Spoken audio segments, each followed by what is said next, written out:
Let's move straight to our final conversation. Healthy soil is the foundation of sustainable agriculture, and without it, long-term food security becomes difficult to achieve. To this end, the federal government, in partnership with stakeholders, is intensifying efforts to promote soil health and fertility across the country. At a 3-day Soil Value 2026 National Work Plan workshop in Abuja, stakeholders said the goal of the Soil Value Program is to boost soil fertility in 2 million hectares of farmland and improve the resilience of 1.5 million farmers, especially in vulnerable communities. Now let's hear from the stakeholders at the event.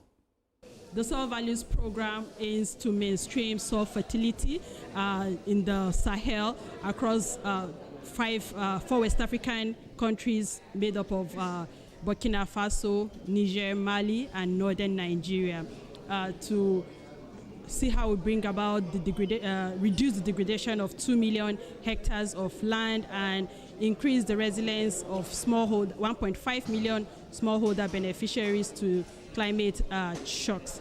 We are collaborating, we are leveraging on other national programs such as the World Bank funded program, ACRISAL and LPRES, to bring about impact to the beneficiaries, especially in Nigeria. In Nigeria, we aim to reduce the degradation of about 600,000 hectares of degraded lands and increase the resilience of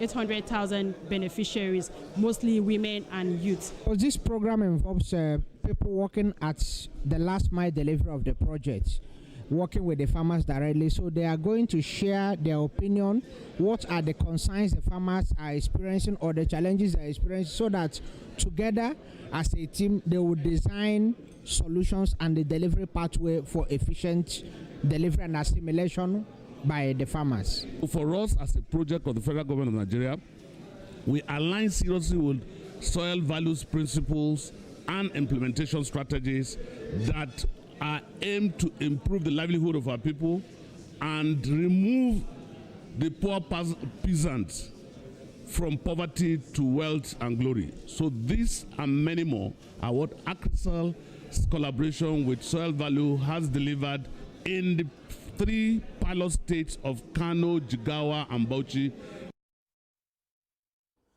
All right, before we discuss, before we have a talk on this conversation, we need to go on this quick break. When we return, the show will continue.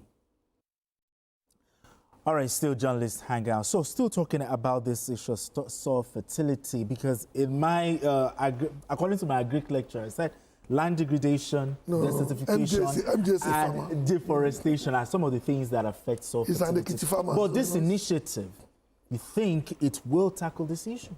Yeah, this is a special program sponsored by the government of Netherlands through the DGIS and the International Fertilizer Development Company and local partners like IITA and Co. Okay. It's a €100 million program that spans over 10 years, targeted at Sahelian countries, 4 countries: Mali, Burkina Faso, Niger, and Nigeria, and of course, northern part of Nigeria.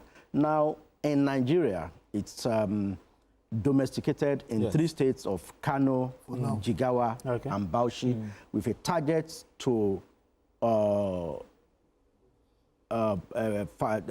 improve the livelihood of the lands in 600,000 lands. 600,000 hectares of land and 800,000 farmers, mostly women and youth in agriculture. So the federal government also, through some of its programs, like livestock program and there's a climatic, LPRES and ACRIAS. That's the LPRES is for livestock, while the ACRIAS is for climatic changes and that affects degradation in the soil. So they are trying to look at how they can take this forward for 2026. That's why they had that the Soil Values 2026 work plan workshop. Now, how do you think the federal government needs to coordinate state governments and local communities to implement this initiative effectively? Actually, when it comes to agricultural initiatives, the northern governors are one of the best Okay. you can get to, because they take these things very seriously. Even when they have anything that has to do with agriculture, including loans and everything, the other state governments and the people of the north know not only the value, but they are very acute when they're enjoying that facility. So to me, I'm not afraid of this. My fear basically is that once you start with the Sahel, you cannot stop in 3 states. All right then. So we have to keep moving. All right then. Thank you so much, gentlemen. Mochichami, thank you so much. And also congratulations to the people of Ibadan, the new Olubadan. We are very proud. Of Rashid Lajuda. Of congratulations to you, beautiful one. Thank you, Nigerians. And also, that's all on Journalist Hangout today. You can watch the repeat broadcast of this episode tonight at 11. Join us on Sunday from 1:30 to 3:30 p.m. for Journalist Hangout on Sunday. We are on YouTube at youtube.com/TVC News Nigeria. I am Benga Oreshegun. Bye for now, and God bless Nigeria.